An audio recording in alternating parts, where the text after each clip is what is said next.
అందరికీ నమస్కారం. నేను స్వరూప పొట్లపల్లి. చదువులు చట్టుబండలాయి.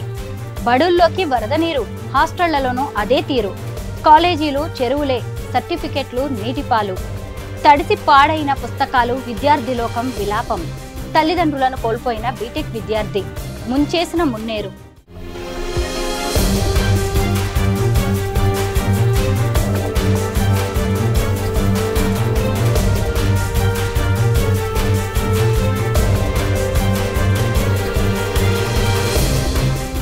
కుంభవృష్టి వర్షంతో మున్నేరు ఉగ్రరూపం దాల్చి ఖమ్మం నగర ప్రజల జీవితాలను కకావికలం చేసింది. 11 అడుగుల మేర వరద నీరు ఇళ్లలోకి ప్రవేశించడంతో ప్రజల ప్రాణాలు అరచేతిలో పెట్టుకుని కట్టుబట్టలతో ఇళ్ల నుంచి బయటపడి ప్రాణాలు కాపాడుకున్నారు. వరద బీభత్సం మున్నేరు ప్రాంతంలోని కాల్వడ్డు, ప్రకాష్ నగర్ ప్రాంతాలను ముంచెత్తింది. అన్ని వర్గాల ప్రజలు కేవలం కట్టుబట్టలతోనే బతికి బయటపడ్డారు. వరద బీభత్సానికి విద్యా సంస్థలు వరద నీటితో మునిగిపోయాయి. మున్నేరు కాల్వడ్డు సమీపంలోని నయా బజార్ పాఠశాలలు, కళాశాల, ఇదే ఆవరణలో ఉన్న బీసీ హాస్టల్ ఎదురుగా ఉన్న ఎస్టీ బాలికల హాస్టల్లోకి వరద నీరు ప్రవేశించి విద్యార్థులను భయభ్రాంతులకు గురి చేసింది.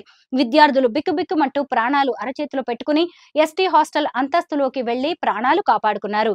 కాల్వడ్డు ప్రాంతంలోని Motinagar, Manchakanti Nagar, pumping well road, Sundaraiah Nagar, Prakash Nagar, Srinivas Nagar, Bestha colony, teachers colony, Damsalapuram gate ప్రాంతాలన్నీ వరద నీటితో మునిగిపోయాయి. దీంతో ఈ ప్రాంతంలో ఉన్న ప్రభుత్వ, ప్రైవేట్ పాఠశాలల్లోకి వరద నీరు ప్రవేశించి బీభత్సం సృష్టించింది.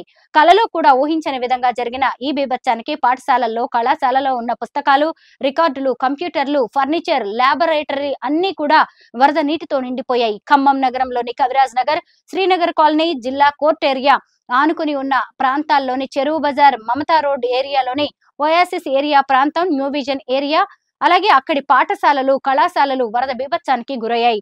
అంతేకాకుండా పెద్దతండ, చిన్నతండ, కరుణగిరి, రాజీవ్ స్వగృహ, వరంగల్ క్రాస్ రోడ్లతో పాటు పాలేరు పరివాహక ప్రాంతంలోని పలు గ్రామాల్లో ఉన్న విద్యా సంస్థలు వరుణుడి కోపానికి బలయ్యాయి.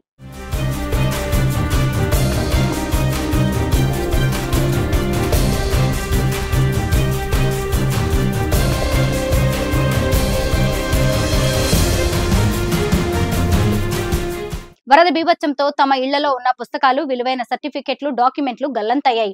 వరద నీటితో ఇవన్నీ కొట్టుకుపోయాయి. చిన్నారుల నుంచి మొదలుకొని high school, inter, degree, PG, MBBS, engineering విద్యార్థుల వరకు తమ పుస్తకాలను వరద నీటిలో కోల్పోయారు. ఉత్తీర్ణత సర్టిఫికెట్లు, జాబ్ ఆఫర్ లెటర్స్, విలువైన documents, Aadhaar card, pan card, ration card, ఇతర సర్టిఫికెట్లు వరద దాటికి కనిపించకుండా పోయాయి. దీంతో విద్యార్థులు కన్నీరు మున్నీరవుతున్నారు. ఇన్ని సంవత్సరాలుగా తమ చదువులకు సాక్ష్యంగా ఉన్న మెమోలు, సర్టిఫికెట్స్, డాక్యుమెంట్లు వరద నీటిలో గల్లంతు కావడంతో తమ భవిష్యత్ ఏంటని విద్యార్థులు లబోదిబోమంటున్నారు. ప్రభుత్వ యంత్రాంగం, జిల్లా ఉన్నతాధికారులు విద్యార్థుల భవిష్యత్తును దృష్టిలో పెట్టుకుని విద్యార్థులకు వెంటనే పుస్తకాలు, దుస్తులు అందించాలని, విలువైన సర్టిఫికెట్లను యూనివర్సిటీల ద్వారా తమకు అందించి తక్షణమే చర్యలు తీసుకోవాలని విద్యార్థులు కోరుతున్నారు.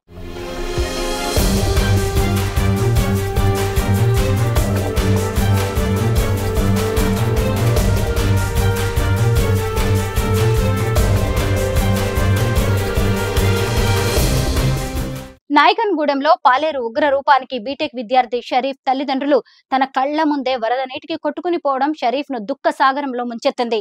తల్లిదండ్రులను కోల్పోయిన షరీఫ్ కు ప్రభుత్వం అండగా నిలిచి ప్రభుత్వోద్యోగం కల్పించాలని స్థానికులు కోరుతున్నారు.